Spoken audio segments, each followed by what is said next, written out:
Blessings abundantly. Welcome, welcome, welcome to the Abundance Universe podcast. Today, I am here with an amazing, magnificent woman, friend. She is a former lawyer, art director, a photographer, a cryptocurrency expert, and philanthropist. And she's just an amazing human. Also has created a amazing, fun, very beneficial, very exciting and interesting organization called Notes for Notes, which is about music education, right? Correct. Yes. And I'm not the founder. I'm just a huge supporter and still work with them. Yeah. Okay. Well, excuse me. She's right. a supporter. I found out about him from you, and every time I see things about them, it's associated with you. But I know. She's an amazing person. She's doing a lot of great things for a lot of people. And I want to introduce you all to Miss Ash Cooper Kerns. Ash, welcome to the Abundance Universe podcast. Thanks, Bijan. This is long overdue. And I can't wait till we can actually meet IRL and, have a proper hug. Right. It's been really awesome because I feel like we've been best friends forever. And we've connected through Web3, through the cryptocurrency Web3 NFT community. Yeah. A lot around Twitter and Twitter Spaces and just virtual community. We've been able to build and connect and develop relationships with people where it feels like we've known them forever, and we're actually doing business together, activating communities, and making a difference in the world all through the internet. So it's really exciting, and I love what the internet can do. But you're 100% right. It's time for us to activate spaces IRL. And I really got excited about seeing what you're doing with Notes for Notes. And I thought you were the founder because you do so much work and so much promotion and evangelism for what's going on. But I think music education is extremely important. Me personally, I grew up in band and was in choir and involved in music. And if I didn't have exposure to proper music education and other friends who played music, I wouldn't be the person I am today. It helped me with the way I think, with the way I solve problems, the way I communicate with the world. So I'm really grateful for what you're doing there with Notes for Notes. And I really want to talk about everything that you have going on. And maybe we can start just with a little background and story about you and how you got started doing what you do and how did you get to where you are now from where you came from. Absolutely. Thank you for the intro, and the feeling is mutual. I mean, the fact that we talk while you were in Nigeria and then we talk when you were in Florida, and it speaks volumes to the positive, impact that social media and the internet can have when we use it for its good purpose, right? But yes, as you said, former lawyer, I usually say recovering lawyer because you just never unlearn. You try to unlearn the kind of thinking and the approaches that you learn as a lawyer, but it's hard. But yes, I actually started as a big business litigator and transactional entertainment law, which means I did contract negotiation. I was so devastated by that career. It just so trampled my spirit that I actually got really sick. And it wasn't directly, I don't want to blame the legal field entirely for my illness. However, it was definitely the thing that, lit the fire of what had been simmering in my health for a while. And I had an extended illness, which I can touch on a little bit, but for 10 years, I couldn't work. I couldn't read. I couldn't write. I had gone from being this litigator and a voracious reader and someone who traveled everywhere and did all the things to someone who stared at my ceiling for 20 hours a day. And during that time, I thought, if I ever get my life back, what do I want it to look like? What do I want it to sound like? Where do I want it to be? And I realized that I wanted to enter the nonprofit sector and really try to use my experience and research and writing and persuasive arguments and effective advocacy for good. And Notes for Notes was introduced to me serendipitously through an IT guy who used to work there. And I started with them as a volunteer because I was concerned that I couldn't hold a job, that I wasn't well enough. And when I did 6 months there as a volunteer, and I was really worried about, should I do this? Should I come on full time?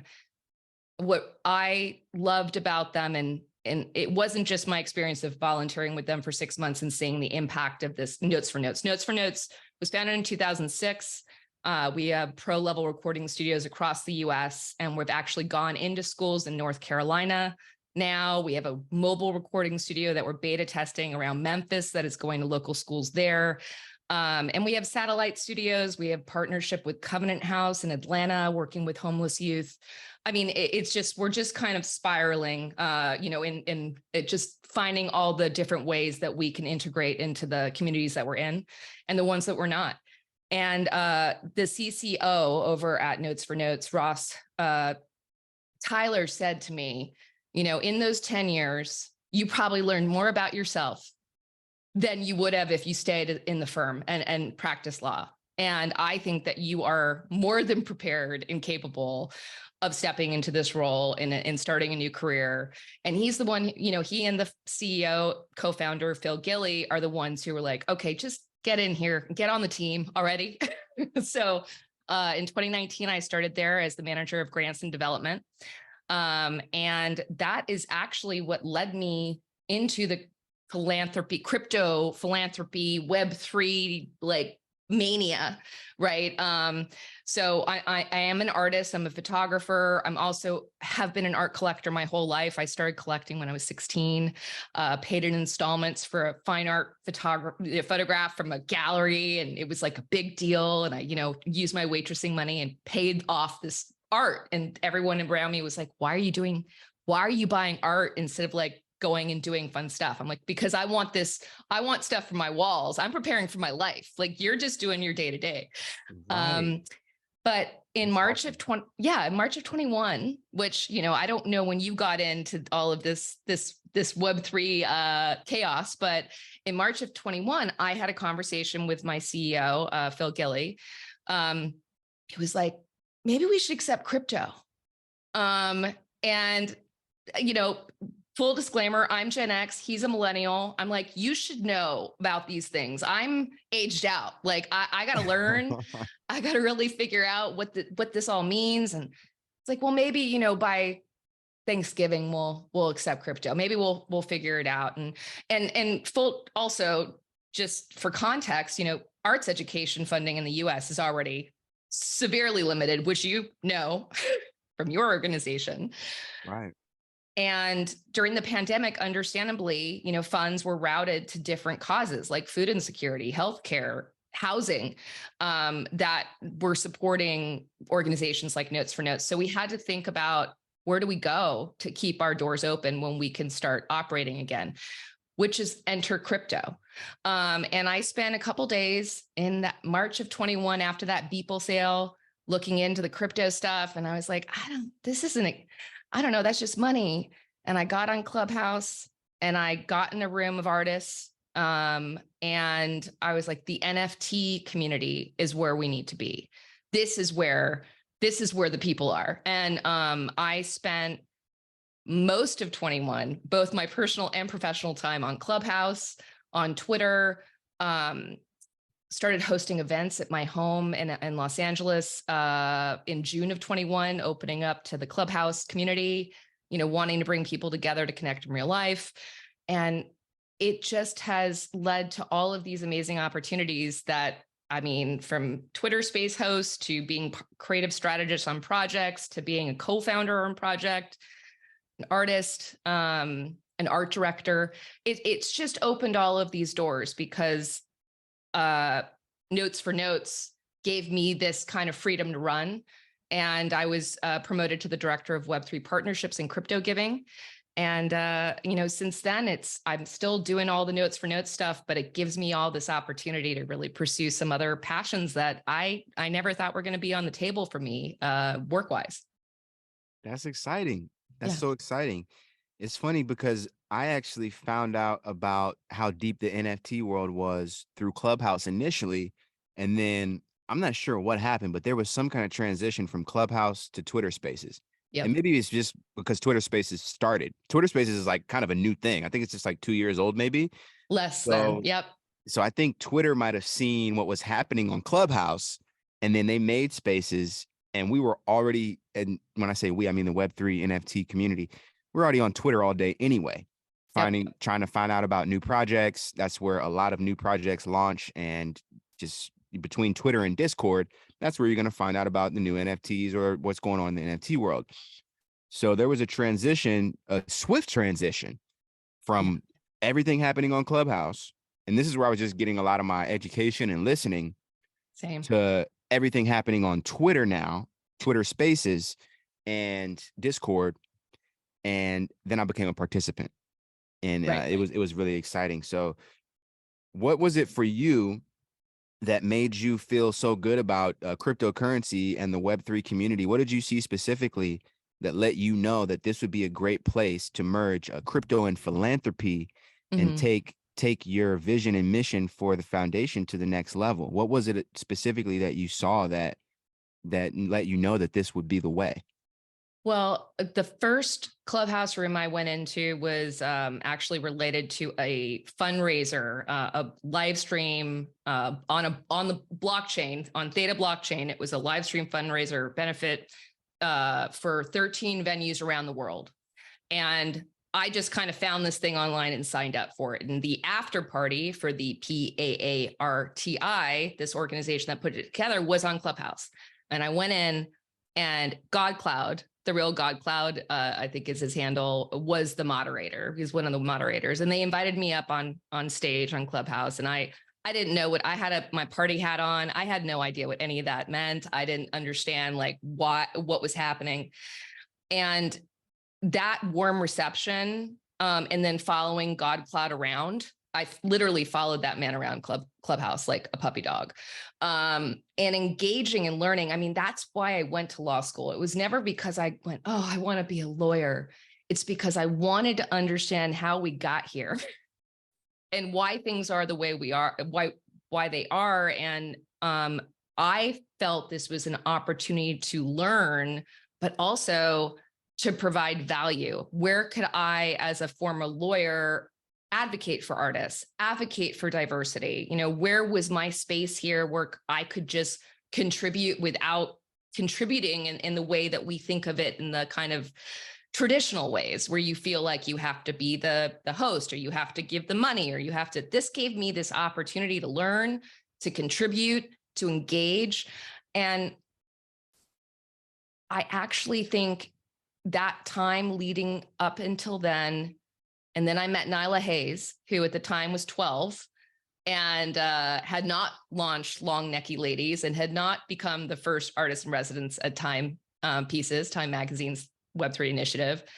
But meeting her at 12 years old and seeing how excited and inspired she was by the possibility, and seeing something that was igniting the passion in not only this younger generation, but in my generation and in curiosity. You know, it was like this, while crypto is still very young as far as the age groups, the demographics, when you think of donor demographics, we're really talking about Gen Z and millennials, but the NFT world has become cross-generational. And I got really excited about that prospect because I was like, wow, there's finally something that we could talk about. Art that is bringing us together, and this global community as well, like this opportunity. I know there's a lot of people in the Web3 space who never before could say, I have a friend, you know, in Korea that I talk to all the time. I have a friend in Iran. I have a friend in Italy. I have a friend, you know, people around the world where, at least in the US, we're very US centric, and a lot of people don't travel and don't have those opportunities. And to see people not only engaging, but caring and becoming aware and developing empathy and understanding for like on a global scale, that is what got me excited.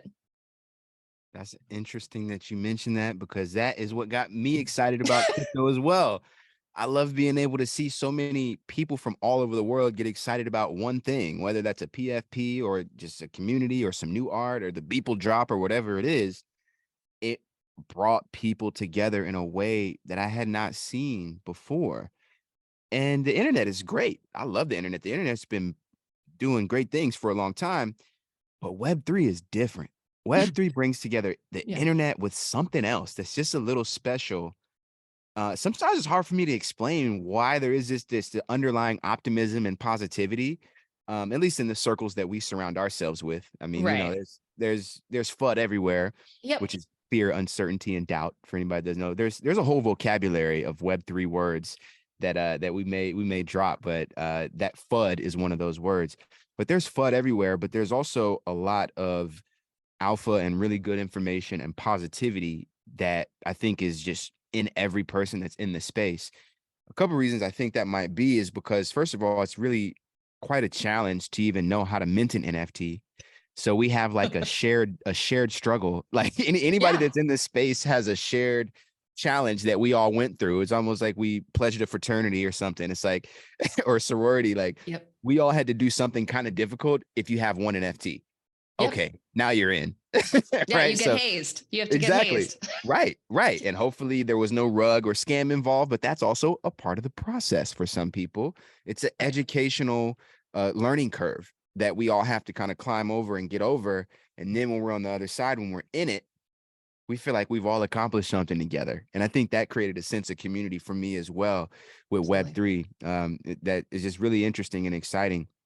But you found a way to use this amazing community and the excitement around connecting through digital art to promote a great cause that's affecting people in real life, affecting young people and their ability to believe in themselves, their Right. ability to use their God-given gifts to uplift the world, and their ability to enhance their skills and even make money with those skills, which is Mhm.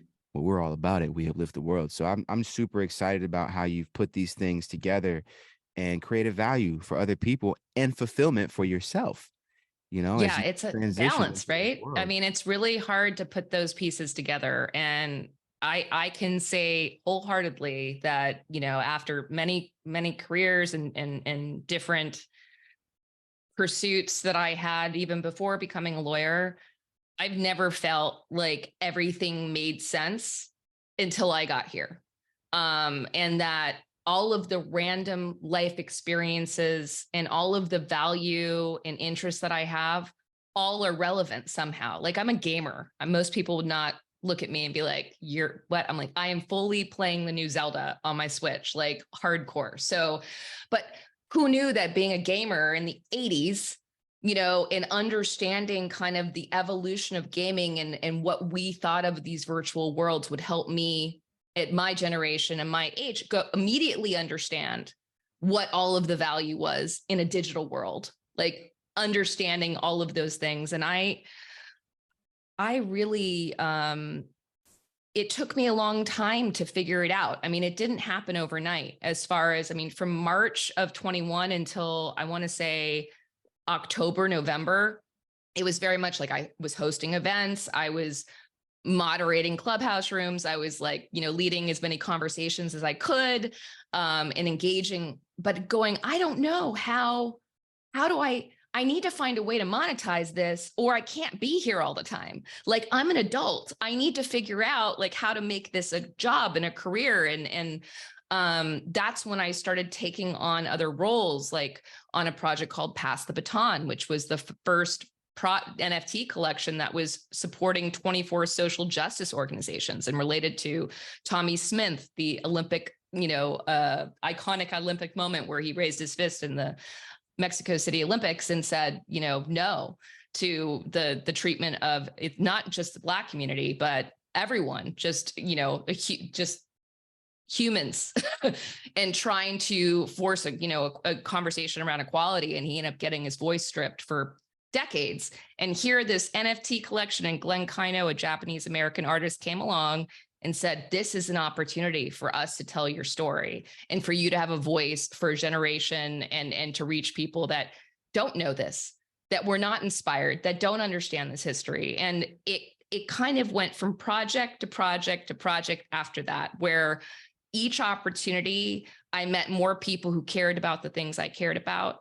And I stayed in touch with those people. And I mean, I may not be working on Pass the Baton, but I just was at Glenn Kino's studio, a couple of weeks ago, to see what he's working on now in real life. And that is something that I really appreciate, is the connectivity and the alignment and the energy that you kind of create by continuing to go, okay, I can move on to something else now. And you can run in 15 different directions at once in Web3. And it's not seen as compromising. Just because I went and became an art director for at Daz 3D and Taffy, and explored that career, did not mean that I stopped being a crypto philanthropy advocate, a consultant, the director of Web3 partnerships and crypto giving. It didn't mean I stopped being a photographer, so it's really amazing to have these opportunity to kind of jigsaw puzzle together all of my passions and interests in a way that not only serve me, but empower me to actually have a bigger positive impact on the world as I move through it. Yes. Yes. I love that. That's exciting. So as it stands now, what are you most excited about in Web3 and philanthropy? What's like the current project or the thing that's got you most excited right now? Right. Currently, I am kind of in another transition point in my career, where I'm figuring out where I want to be and what I want to do. And so I've taken up some volunteer and other opportunities that I didn't have time to do before. So I'm working with Change Gallery, which is a platform that's connecting change makers and causes, and really wants to have measurable impact solidified on the blockchain, and is creating an ecosystem where this makes it easy to give, but also to be part of a movement where you're not this kind of the days of we'll donate at mint and then walk away from the nonprofit. I want us to be done with that. I want us to see nonprofits as partners in this space and actually expect nonprofits to be partners in this space.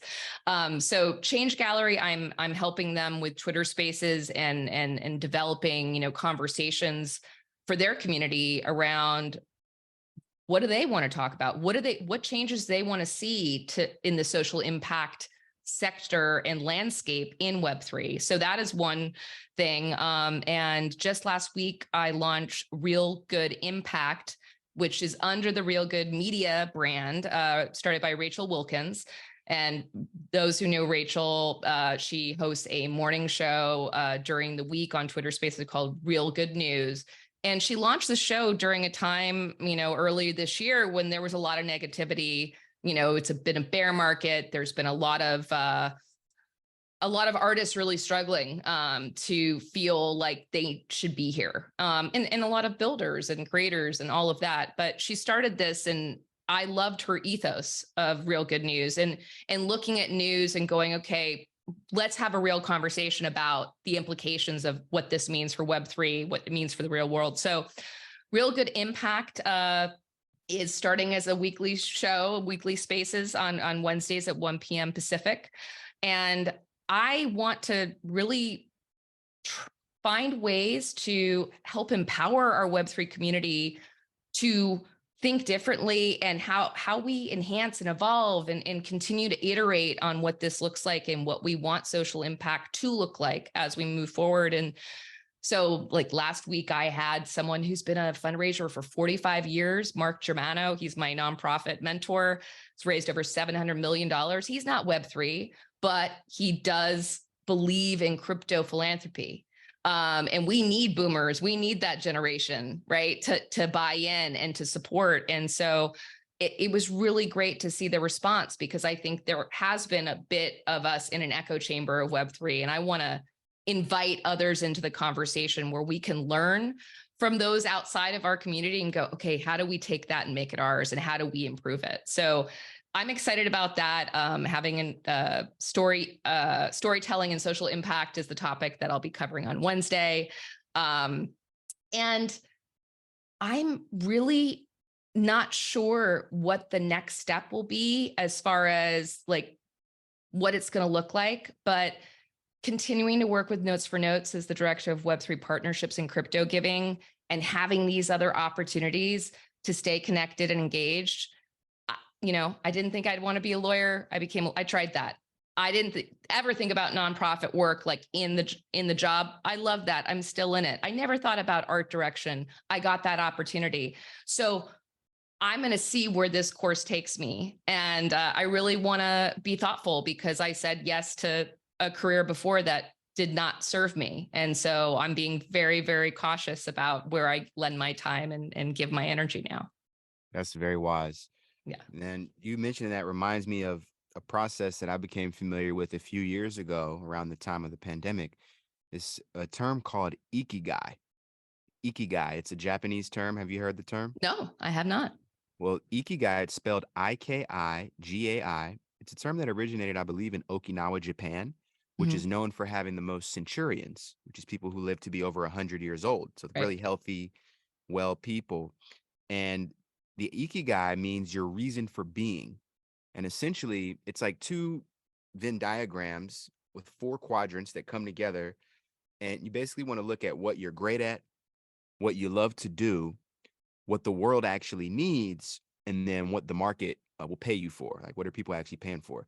Right. And you write kind of whatever you want in those quadrants, and then whatever's in the middle, the crux of it, that is your ikigai. And that is something that you could focus on that would fulfill you, but also uplift the world.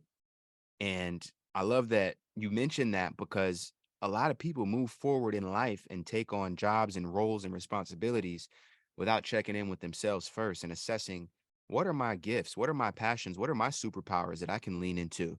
And then find out later that I should have done that before I got into this situation. I've been Mhm. in that myself. I've done jobs that seem like a great job, seem like a great company, but had I done my ikigai and really been aware of who I was and what I wanted to do in the world, I may have chosen another path and not wasted the time. Now, I don't look at it as a waste, because I learned Right. things in every position. That's where God wanted me to be at that time, and I added value there and received value, so it was mutually beneficial. But it's really interesting just to think about checking in with yourself and knowing knowledge of self, right? Knowing Mhm. who we are, knowing what our gifts and our superpowers are, and how we can best serve the world in this season, because it may change. Oh, yeah. So I'm really grateful that you mentioned that. And another thing I want to touch on real quick is just your ability to think abundantly, because you were sick for a number of years. How did you keep the abundance mindset and just stay in a healthy place? Because you seem like you're doing great now. You have a very abundant mind. You're very bright. You connect a lot of people. You're always active, and it's inspiring to see how you move. So I'm just Thank you. curious on, is there anything specifically that you did or that you do still to keep yourself up, to keep yourself believing in yourself, to stay happy, and to create more abundance in your own life? Yeah. Well, I mean, there's a few things that I will say separate from being ill. Not every opportunity is a good opportunity. They're just opportunities. And really understanding, just because you're good at something doesn't mean you should do it. Right. And acknowledging those, that's a self-awareness thing that I didn't, I became aware of while I was sick. I didn't really think that way before that. And during the illness, and I had chronic health problems since I was 8 years old. So this was something that I've wrestled with my whole life. And I've been in those moments and I've suffered from severe depression, crippling depression. I mean, I'm not going to pretend for a millisecond that I have this figured out. But in a in a time and a space where you'll hear a lot of people saying FOMO, this fear of missing out. I just my response normally is I missed 10 years of my life and I didn't miss anything. Like I missed a lot of the things. I missed a lot of weddings, I missed a lot of baby showers, but I stepped back into my life and here I am. And so the times where I start to be motivated by fear are the times that I check myself and say, okay, that's actually not going to help anything. You playing out these worst case scenarios and the, these situations that you have not yet found yourself in. Yes, you need to be prepared when you meet opportunities and all of those things, but just trying to be conscious of where you give your time and what value you are trying to add. I will not participate in anything unless I feel I can add value. And that is anything from an event to a conversation, to a podcast, to a dinner out. Like I just realize that my time and my space, I need to ensure that I'm protecting it, but I also need to respect everybody else's time and space. So that is something that is my guiding star, you know, as far as I look at opportunities, I look at situations and go, can I bring value? And if anybody can do what I'm doing, then if there's somebody that really wants that, they should have that. They should have that opportunity. Or how can I work with somebody to make this an opportunity that can reach more than just us? But it takes work. I mean, this idea that people who are, you know, always positive, whatever, for many of us, we're not always positive. It takes work. It's what you see on the outside, and it's perception. I mean, I often remind myself, you know, it's like I walked outside, I walked my dog this morning. That's something I couldn't do for years, right? And now I'm like, initially, when I start to think of, I have to walk the damn dog. I love this dog, but now I'm like, I get to walk this dog. I get to go down the street and go out in the air and see the light. And this is an opportunity. Also, I remember when I was sick, going outside in my backyard and just sitting there and looking at the flowers and thinking, God, they just don't look that colorful. And then reminding myself, they are exactly the same damn color, girl, as they were yesterday, but this is a perception. This is a mind issue. And so really staying connected, that if it feels like a gloomy day, is it you? Or is it your perception of the day? And that you really sometimes have to play those mind tricks on yourself and remember that, you know, it's kind of an oxymoron, because time is the one commodity we can't get back, right? It's the most valuable thing we have. And so to be thoughtful about how we use it is, I think it's critical to happiness in life, because the minute you stop being thoughtful and you start giving your time to things, that's when the resentment starts to build. It can eat at your health, whether that's, you know, physical, spiritual, mental. It can start to eat away at you because you're giving more than you actually have to give. And that's something that is also really critical. Right. We cannot give from an empty cup. It's Exactly. really important to check in with our own abundance. Yep. No matter how much we want to do for others, I find myself a lot of times doing for other people when I have little to give to myself. And I Mm, still just give, just show up, just show up, just show up, because that's how I was raised. right. But that's not sustainable. No. So, I've learned to really spend time checking in with myself, and have found some different things that I do to create more abundance in my own self and my own mental. One of those is going outside and taking walks, spending as much time in the sun as possible, of course, exercise, drinking lots of water, Yes. and eating good foods. The foods that I eat, I'm really recognizing the difference that it makes in the way I feel and the way I'm thinking, just based on what kind of thing I started the day with food wise. So I like Right. to start with smoothies, fresh vegetables, living foods, drinking lemon water a lot, things like that.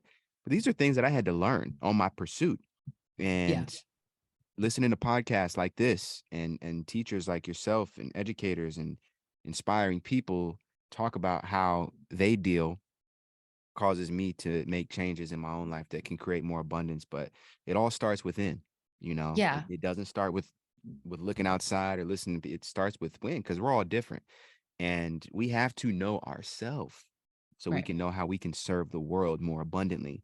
That's actually what led me to start We Uplift the World Foundation, is just a really deep soul searching knowledge of self, lots of reading, spending a lot of time in meditation and praying and just seeking within.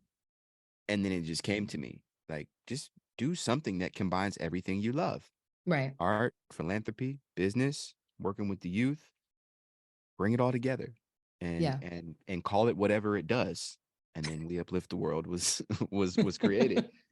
So I just want to express and re-express that it's really important for everybody listening to be happy with who you are and where you are. Be content, be joyful, but take as much time as you need to get to know everything about yourself and what will bring you fulfillment and joy in this life, Yeah. and how you want to lean into your superpowers to serve the world. It's so important. And also recognizing that we all have different levels and tolerance for discipline, right? Your discipline of food and meditation may not be something that someone else can take on and keep going and maintain. They may need to find the things that make sense for them. You know, maybe theirs is like listening to inspiring podcasts or, you know, journaling or whatever, but finding the things that work for you. Because I also, in my illness, I had a lot of people telling me what I should be doing to like be better. You know, everyone has a solution for your problem. That's how we are as humans. You know, everyone wants to fix each other. And I had a lot of people say, well, if you didn't do this, then you're not going to get better. If you haven't gone off gluten, if you haven't done, you know, all these things. And I was like, okay, this, so I would try. And I think the willingness and openness to try things that seem like they are out of your wheelhouse entirely is something that we, you know, can learn at any age and be open to at any age. And I had things that worked for me. I mean, writing has always been something that's worked for me, journaling, processing the thoughts and feelings that I have. At night, often I need to kind of brain dump before, otherwise I will stay awake with those intrusive thoughts and things that, you know, just keep you up. And the thing I said, could I have said it better? Could I have done it differently? I don't want any of that second guessing. And so finding the things that work for you and looking for people who inspire you. I mean, it can be hard sometimes because you're just, if you're just consuming, right? And you're sitting and you're watching stuff on TV or you're watching the news or you're kind of reading up on stuff, but really seeking out, if you hear a snippet or if you see a tweet, go and look that person up. You know, find out what they do, find out what moves them, because you never know. I've found, you know, some truly inspiring people that whether or not I follow them all the time or not, but whenever I go back and I look at something, I'm like, oh yeah, this is something that I remember that this grounded me, you know, and seeking that, it has to be a curiosity. You know, I think that abundance is tied to that, is a curiosity for learning more and expanding. It's true. Just the word itself makes me curious. That's why I say it all the time. Abundance, abundance, abundance alert. It's like, what is that? What's that about? I Yeah. want to lean into that. Let's go there more Yeah. And abundantly. I think, you know, abundance can be, I know at least in, I'd say a good chunk of last year, there was a lot of people that were like, there's toxic positivity in this space, right? There's all this toxic positivity. And it's like, well, we can be positive and not have it be toxic. Like we can Right. actually have an abundance mindset and not make it be a kumbaya situation. Like Right. we actually get to decide how this is going to go. So the only reason it's toxic is because we're allowing people to contribute in a toxic fashion. If we decide as a community that that's not what we're going to tolerate anymore, then we won't tolerate it. And Right. so I recommend to everyone to kind of determine what your, you know, listen, social media doesn't suck me like my, the way I know other people's mental health is really affected by social media. I can turn it off. I can just put it away and not care. Right. But you know, it's just finding those things. But the abundance thing, I really is a perspective shift for a lot of people, and how you grew up and what your values and priorities were then really will affect your perspective on abundance. You know, and whether or not that was, I had no time with my mom, or I didn't know where I was going to get my food, you know, whatever. I didn't know where we were going to have rent, you know, money for books, you know, whatever that, the things that you craved and needed, not the things you wanted, but things you needed. You know, trying to put that not to the side, but process it and understand that that childhood kind of hang up on scarcity and the lack of is not where we need to be today. Right. We have to move on. But that's an awareness and education exposure result, right? We have to be Yeah. exposed to the fact that there are other paradigms. And I was exposed to the idea of abundance uh in the world of material, right? And just when it comes to thinking about money, about opportunities. I grew up playing sports. So it Mhm. was just very competitive. I played football growing up, and it's competitive, right? There's not an abundance of starting spots. There's Right. just one. So Yep. having to deal with that reality, it's like everybody can't be on the field at the same time. You got to be one of 11. So there's not, so there's, but also thinking about, well, there's an abundance of ways that I could become one of those people that gets there. Right. There's an abundance of positions that I could play. I could play any one of the 11. So I have options, right? And just understanding that even within the limitations of competition or scarcity that some of us may have been exposed to from our family or for how we grew up or activities we're involved in, whatever, having too much, not having enough, there's levels to it, and we can all transform that. We're not confined to those limits that may have been set by others. So that was a process of being exposed to new teachings, to just reading the Bible more, but also things like the Paramahansa Yogananda and reading about other spiritual teachers. I talked about Eckhart Tolle on a previous Mhm. podcast, and the power of now and just releasing the ego and things like that. So all of these teachings compounded into me understanding that the world is unlimited and abundant, and also just looking at nature. That's another thing that helps me come back to reality and stay grounded. If I start to get too in my head and thinking about business, opportunities, competition, blah, blah, blah. No, there's actually more than enough of everything. If you just look at the plants, the trees, the water, the oxygen, there's no shortage of it. There's plenty for everyone. And just more will grow, or more will come up if there ever needs to be. Nature self-regulates. And actually the laws of nature will help us to self-regulate. Mhm. Most of us aren't taught that. Most of us are Right. taught you got to compete, you got to grind, you got to work, and you got to be the best, or you're a failure. You're going to get an F on your report card. And It's that can mentally scar people, being labeled completely. that, or people being labeled special needs or whatever, just because their Yep. teacher doesn't know how to address the lesson to that particular person, because everybody learns differently. So these are things we got to learn and lean into. But that's why we got the Abundance Universe podcast, to Yeah, it remind you absolutely we can do all absolutely things. is. Yeah. And I'm glad you brought up the sports thing. I'm actually from a family of Olympians.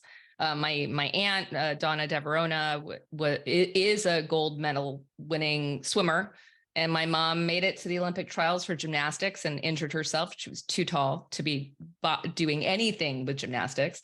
But I was raised in this family of people who were so competitive and had not only competed, had risen to such like amazing. I mean, my aunt was, I think, the first female sportscaster ever, you know.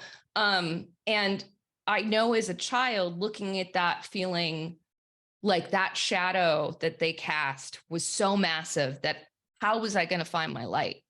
How was I going to find where I was able to shine? And because of my health problems, I'm not, and also I am so clumsy. I can barely walk down the street. Like, let's be real. I have a big dog because he catches me when I fall, like he's just like there. But I had to really think, okay, what are the ways that make me unique? And what are the ways that because I couldn't compete. Like it would just break me down. Like I would just freeze up if there was anything that in my mind was competition, because I just felt like that wasn't something that I was built for. And so my sports were academics and learning and really like and writing and honing those skills. And I think that's why I was able to kind of approach life and not be competitive, is because when you're writing and doing all these things, you're in this kind of box. It's not this teamwork, which is why I actually really love working with Notes for Notes, because I'm also not a musician. Most people assume because I work for this nonprofit that I have some musical background. No, zero. I have no musical skill. I did used to salsa and swing dance. So there is that. And so music has always brought me value in life, but I more understood the access to creative outlets. And that's something I just wanted to circle back to, because I think we have a lot of people who are young parents. And I will say, supporting your children's access to some sort of creative outlet, regardless of what that looks like, is so critical to their social emotional learning and growth. And my mom would put macaroni and glue and crayons that I would melt and all the things, right? She would just feed me because she was a working mom. She was always at work. She was not there. And looking back at that and having her give me permission to be an artist, I'd say 30 plus years before I ever verbally said I was an artist is pretty remarkable. And so I would just say that is empowering no matter what you do, as a parent, or even as a someone with younger people in your life, to try to give them some access to tools and things that inspire them to explore creatively. Yes, and be encouraging. It's great Yeah. that you had that encouragement. Yes. You had a parent that understood the power of having a young person believe in themselves, which probably the athletics background helped with that. Yep. Belief is so important. Belief is really important. And touching back to your point about people complaining about positivity, I've had people tell me I'm too positive. People I went to grad school with and all this stuff. There's no way you're that happy all the time. That's just a front. But it's like, nah, I actually have transformed myself, and I wake up on 100 every day. Right. Like, and if I got to show up and be around people, I'm going to do some things to myself and my energy to make sure I'm on 100 so I Right. can walk in the room on abundance. And it's real. It's Right. not fake. I don't do it for anybody else. I do it for me because this is who I decide to be and show up as. This type of energy brings me fulfillment. But I think the people that might say it's toxic positivity or say it's fake, they're in a mental paradigm themselves Right. that doesn't allow them to believe that there's this much positivity and goodness for a person who's showing up and being in the same place that I am. Maybe they're looking at the most negative things that are happening in the world, or watching too much news or whatever, and just have a subconscious paradigm blocker on Yeah. The that doesn't chemistry allow is them to real. receive the positivity. And we're just going to keep being positive anyway. You You're got to keep like, going, spite. Yes. pour it on, and they're going to feel how they're going to feel. I'm going to still be happy, but hopefully they've just been a little bit more uplifted by me not letting up on my positivity, because this is who I want to be and how I want to show up in the world. But I wasn't always like that. That was a decision. Right. But it's a consistent effort as well, to consistently choose to get up and show up and decide that this is who I want to be in the world to others. And now it's who I am. Right. And sometimes it's that decision before you are. I mean, my mom, her advice to me, there's several things she would say to me, but she would be like, act as if until you are. Because I was someone who I had confidence in certain areas, but not others. And it was like, even when I got this role as an art director, I was like, I don't know what I'm doing. Why did they hire me? This seems like a horrible idea. My mom's like, you're going to act as if until you are. And she was right. It was like very hard learning, but I applied myself, and I believe that I was capable of achieving what I needed to do to be good at that job. And I did. But it can be really challenging to stay there. And as someone, I mean, who's suffered from a lot of depression, I'm someone who still does, like even with the work that I do, I have to stay on top of it, because it can be like slipping into a black hole.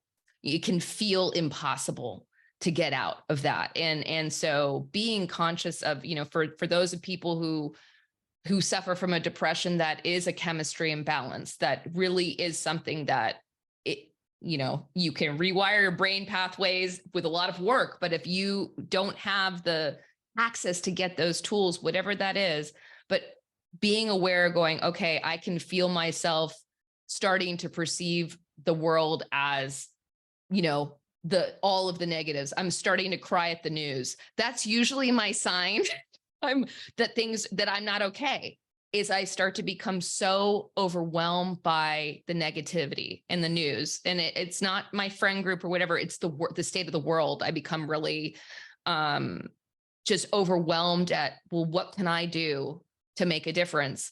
All I can do is what I can do, which is just show up each day with the intention to do something better, Yes. and Be outspoken, speak yeah. on your positivity, because the news, they're outspoken about things, but it's not positivity. So if we Yeah. just watch the news, we'll think the world is a lot darker than it actually is if we were to just step outside and, you know, say hi to someone.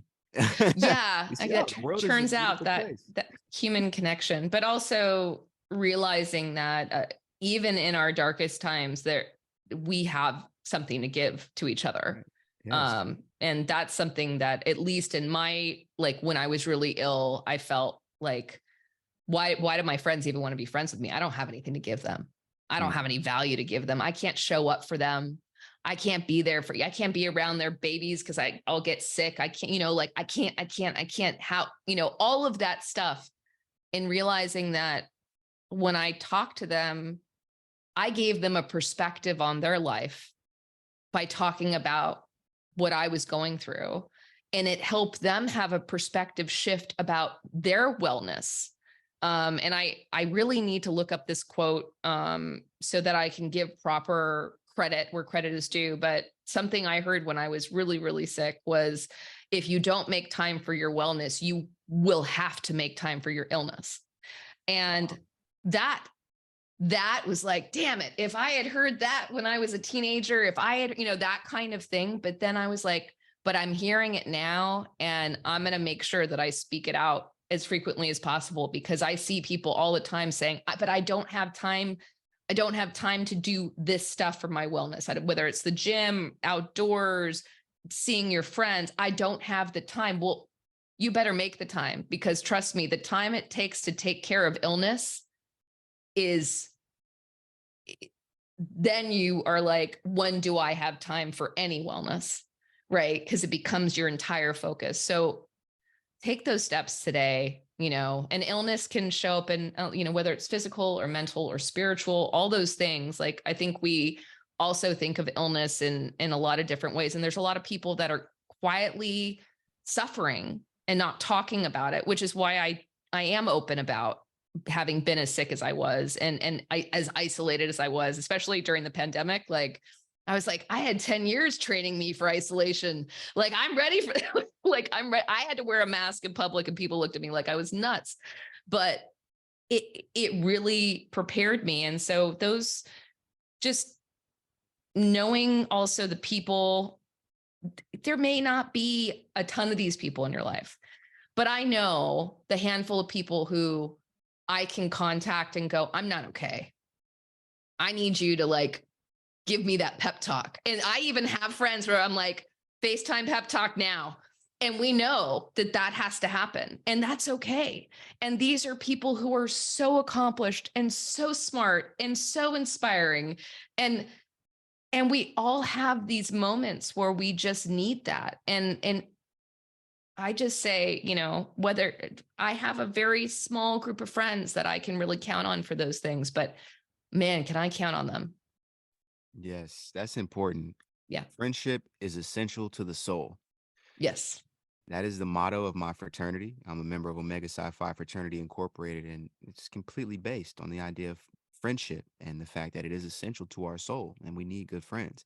We need to be a good friend. Right. More importantly, right? Yes. Be a good friend to ourselves and others, and the world will be more abundant. That's good that you mentioned that. And just want to remind everybody, it is Mental Health Awareness Month. Yep. Be okay asking for help. It's okay to check in. It's okay to seek guidance, advice. There are people that want to help. If you need to talk, if you're feeling not well, just keep seeking communities to talk to, find a hotline, but get on the phone or get in person and talk and interact with people. You got to talk to people. There are people that want to help. So keep seeking, but never give up. And Yeah. never give up on yourself. And also do what you need to do to be well in your mind. And if you don't know what that is, get around some abundant people. Get Yeah. around some people that are happy, that are joyful, that are winning in life.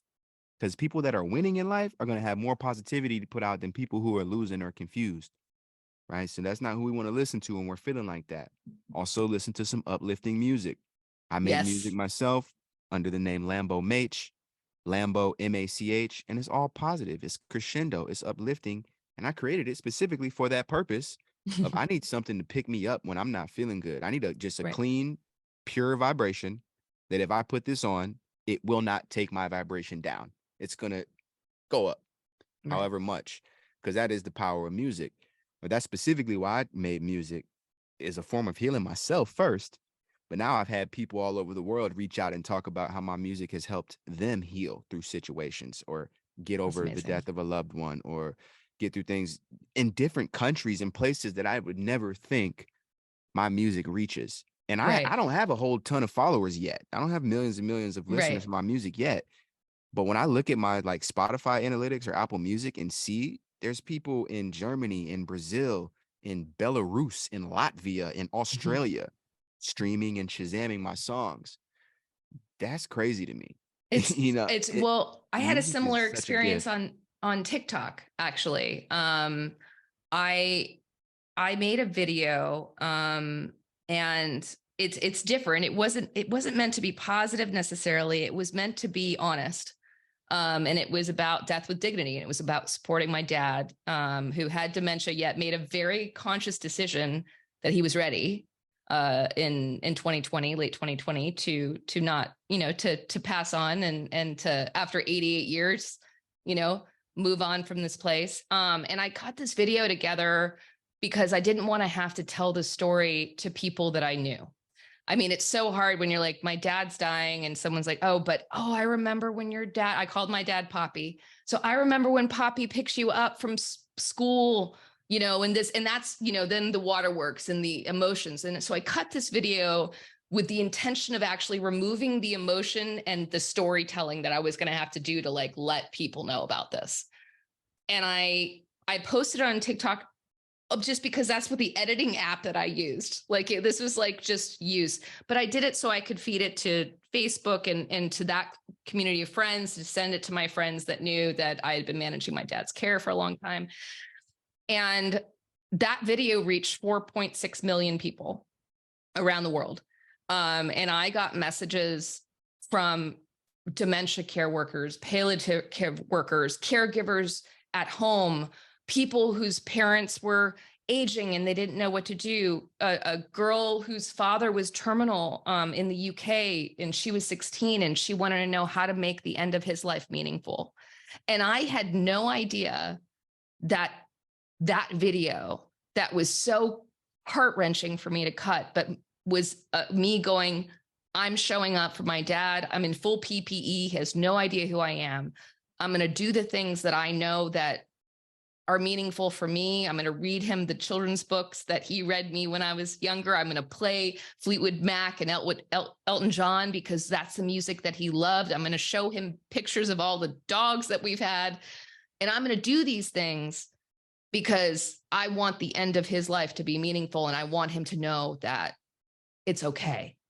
And I did not release it with this positive intention, right? But the honesty, and this is where being honest about what you're going through, you will find people who understand or who want to understand or who will empathize or will be inspired by strength that you didn't even realize that you were showing.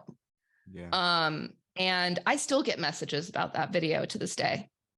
And it's remarkable to me. And I made a couple other parts because I just felt this obligation I was like, people, you know how this ends. Like, why are you following me, on TikTok? Like, why? But I realized it was the honesty, it was I'm going to show up and I'm going to do it. I'm going to do this my way.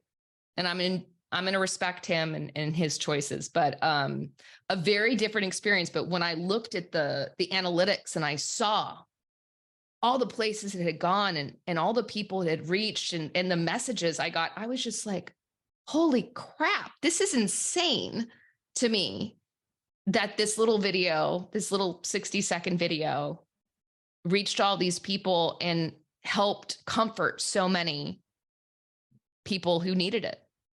Yeah. Yeah. Internet is beautiful. The way we're able to share information that heals, information that inspires, information that uplifts. It's just fascinating. And I love connecting with people that care about making a difference for other people, even if it stems from us trying to create a different feeling within ourselves. The fact Right. that you chose to release it, you could have made the video and just kept it on your phone and just watched it by yourself. And that would have been therapeutic too. That would have been Oh, helpful as absolutely. well, right? But now there's 4 million other people who got a free therapy session Right. because you chose to share. And and also, you know, something I think we all wrestle with what do we say, you know, with when it's mental health awareness month, what do you say when you're struggling? How do you communicate these things? Well, you're only going to figure it out by trying. And that was my attempt to communicate the complex emotions that grief is so complex. You know, and so I'd say practicing your methods of communication is really important, because some people, the written word is more effective for them, or the musical word is more effective, or video or photographs, you know, and finding that way to communicate, because sometimes it may not be a conversation that you need to have, but an Right. expression. An expression, just releasing energy. Just releasing it. Yep. That's good. That's good. Oh, I'm so glad that you did that. And I'm sure you've inspired a lot of people to maybe do things for their family members as well. I'm spending time with family over these next couple weeks, and a friend of mine is doing a documentary on his grandma, and he started a Kickstarter for it. But it inspired me to record my grandma, and I want to have my grandmothers say whatever they need to say that they feel like needs to be heard and shared with the world. And I'm going to share it with the world for them. They don't know how to use the internet, but I'm going to put them on the internet Right. because they have so much wisdom and guidance and just inspiration to share. And also that release, that expression of energy is going to be therapeutic and healing for them. It might make them feel very fulfilled and like their life's mission is on a path of being seen and heard by the people they want it to be, just because we choose to record and share and provide that opportunity and then put it on a platform. Mm-hmm. So I was really inspired just from someone else sharing what they're doing for Right. their family inspired me. That's going to make a difference in my family. Then I'm going to share that and it's going to make a difference in somebody else's. So it's a chain reaction. That's what the abundance mentality is all about. It's just knowing that there's more goodness, there's more positivity, and there's more of everything that I want that can come in a good, positive way, valuable way, just by me showing up, by me taking the steps, and by me trying and putting a Mm-hmm. little effort forth and following the intuition as well. We get Yeah. ideas and inspirations, but sometimes we shut them down. But you follow through on that inspiration, and now you've seen a chain reaction of abundance and positivity from it. It's exciting and inspirational to hear that. So thank you. Yeah. Well, I appreciate this opportunity. And yeah, I think the more that we hear from older generations about what they've learned, I mean, I find that always so inspiring. I will look up like you know, top advice from 90-year-olds or 80-year-olds because I just find Yeah. it really fascinating. And I find the intergenerational conversation not just fascinating, but so important for us to move forward with awareness of all of the different pieces and how they fit together and our place in the world. Right. That's major. That's a major key. Wow, Ash, I'm very, very uplifted and inspired. Same. It's Yes, good, this is good this is conversation. this is a great conversation. I want to keep it going, and I want to know if you had to sum up. And we've kind of talked a lot about this, but I want to know if you had to sum up your why. Mhm. What is your why? What is your reason for being? What is your ikigai? If you can sum it up into just a big blanket statement. I know it's challenging because we have a lot of things that make up who we are and why we do what we do. But if somebody just say, "Hey, real quick, tell me what is your why?" What would you say? I'd say to empower others to feel capable, competent, and inspired. Inspiring others to feel capable, confident, and inspired. I Empowering love that. others. Yeah. Yes, Empowerment is something that's really important to me. empowering others to feel capable, confident, and inspired. Empowerment, capability, confidence, and inspiration. Those are all very connected. And I see those as the keys to change. Those are all the first steps to any kind of change and transformation or uplift. That, what you just said, it's like the essential ingredients. That's the Yep. recipe. It is the recipe. I like that. That's Yeah. awesome. And then what advice do you have for anyone that is looking to create a change in their life right now? Not to get overwhelmed. That I mean, it's a horrible analogy that people use, but it's like, how do you eat an elephant? Piece by piece, and I think we get overwhelmed at the idea of what this change means or what steps we need to take, and start with the things that are you can do within your control. And the minute you start to feel paralyzed by fear, you know, pause and go, okay, how can I make this less overwhelming? And it may be a different tactic. It may be adjusting the goal line, and none of that is compromising on yourself or your growth or your success. It is pacing yourself so that you are setting yourself up for success. I think that would be my key thing. That's good. And another thing that I think could help with that, you touched on this earlier, but journaling and writing. Yes. Could you talk about the power of writing and what that does for you? Yes. I found it really interesting to look back at journals when I was sick, and like the chicken scratch that I could do, and the thoughts and fragments of emotions and anger and frustration, and to see that kind of evolution of that. The power of journaling is twofold. What you process each time you sit and you write. And sometimes I'm like, I don't know what to write, but I'm going to make myself write, because I know that this is important to my brain to process. Like, and I will write that because I just am lost. Right.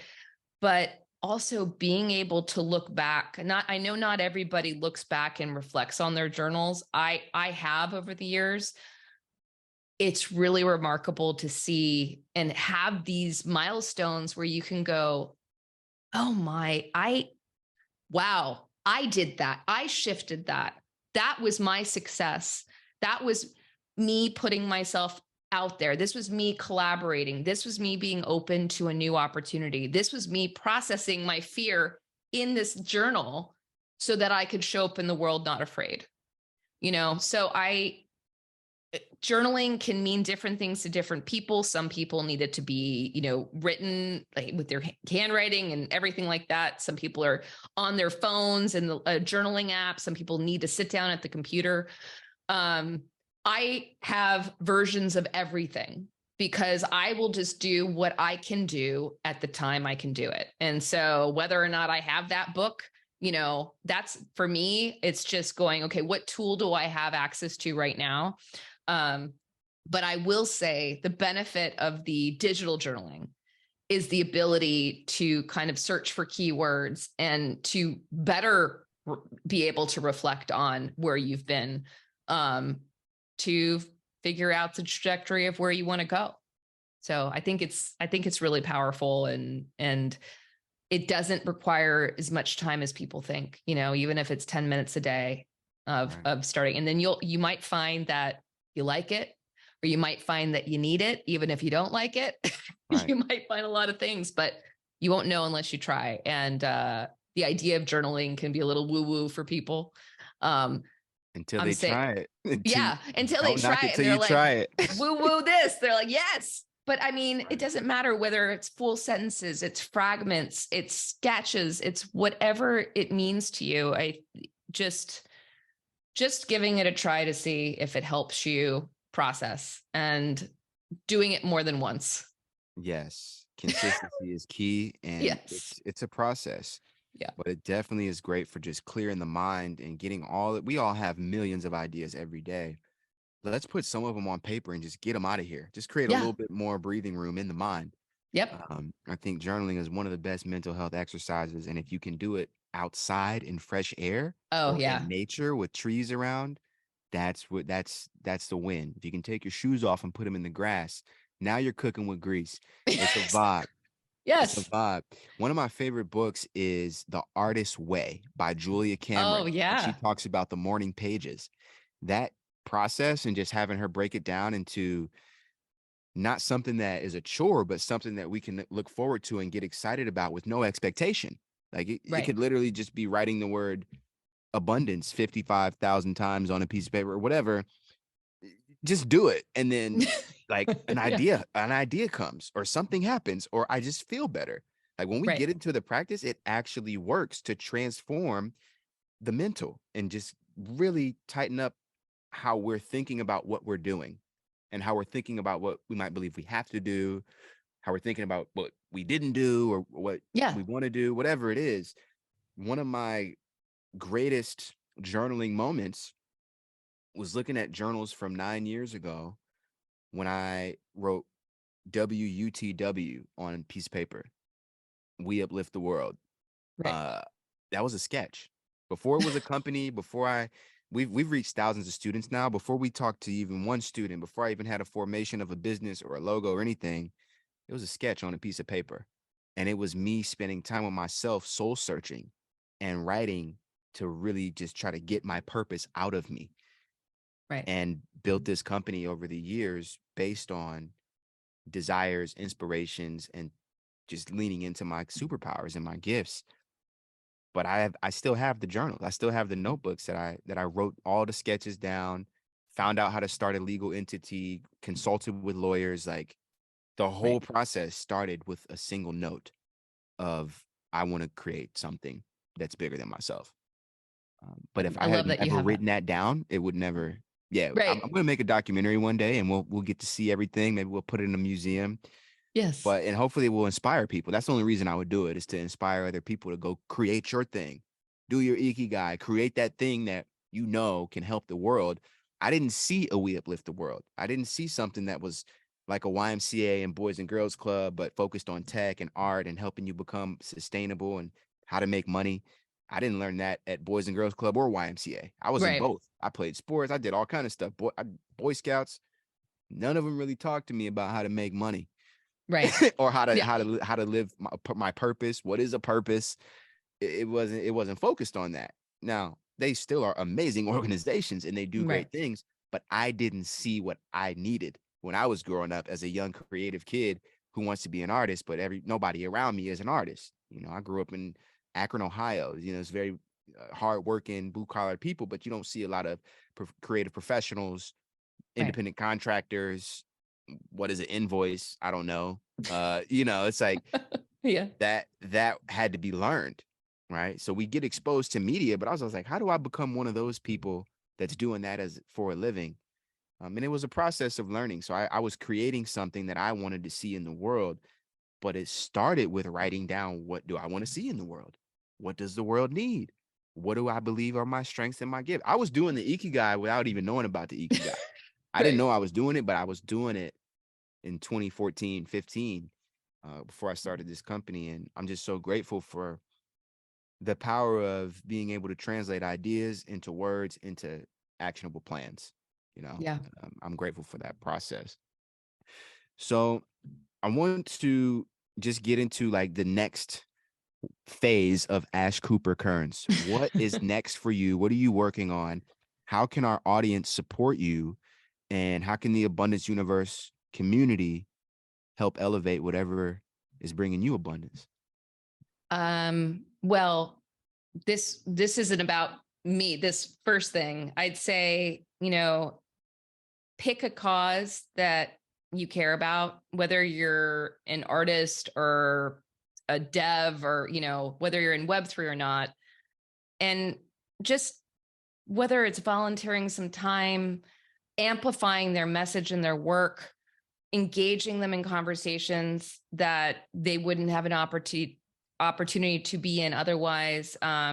I believe if each of us kind of decides on, and it doesn't need to be just one cause, but something that we care about, that will help improve us as a whole and as a collective. So that's something I would love to see everybody do, and it would help me to see everybody.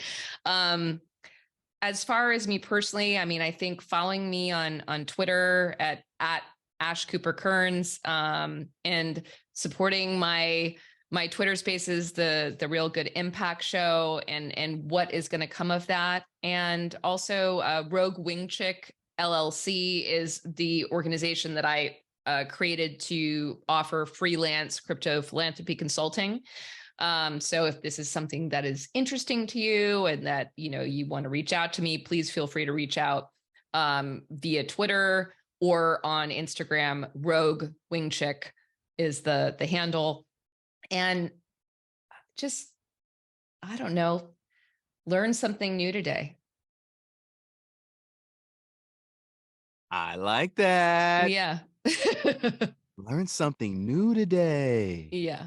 Wow. I'm like, it doesn't have to be with support. It all supports me ultimately, because if we have more people showing up in the world, like wanting to learn more and more curious people, I think we're really going to figure out how we can be better and do better and change, be the change we want to see. All the cliches that we want, however you want to put it. But I'm so inspired that people that continue learning and wanting to learn new things. And I think you never too old to pick up something and just explore it.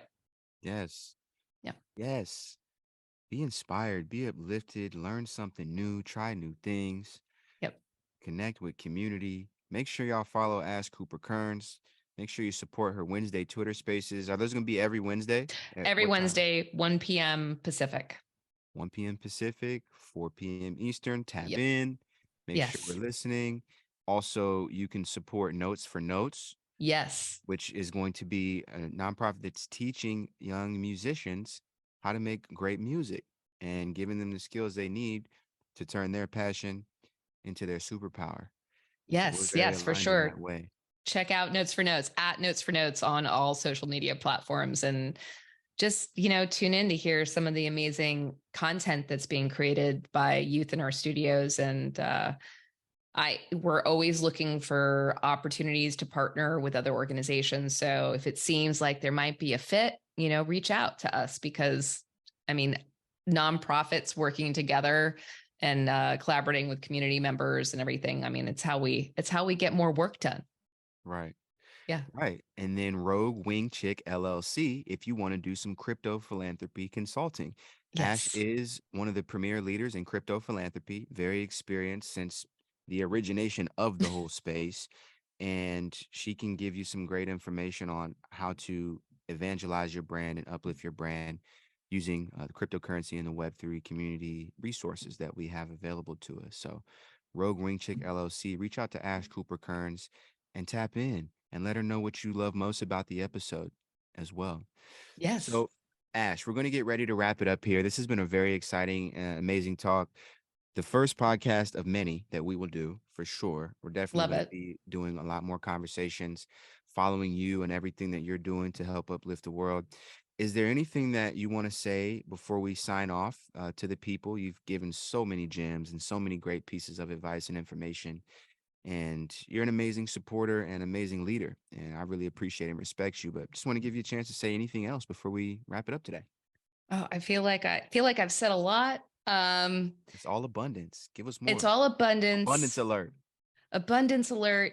I'll share something that someone said to me recently. If you believe you can do it, you can. If you believe you can't do it, you can't. That your mindset is so critical to everything. And so I would just encourage everyone to, even if you feel it's impossible, sometimes it feels impossible until it's done, but your brain, it will listen to you. So believe that you can, and believe that the impossible is possible. You heard it here first. Believe in yourself. Believe you can do it. Anything is possible. Wow. Thank you so much. This has been Ash Cooper Kerns on Abundance Universe podcast. I want to thank you all for listening. Thank you, Ash, for giving us so many gems of wisdom and advice and positivity and abundance. We will see you all next time on the Abundance Universe podcast. Y'all have a blessed day. Thank you. Thanks.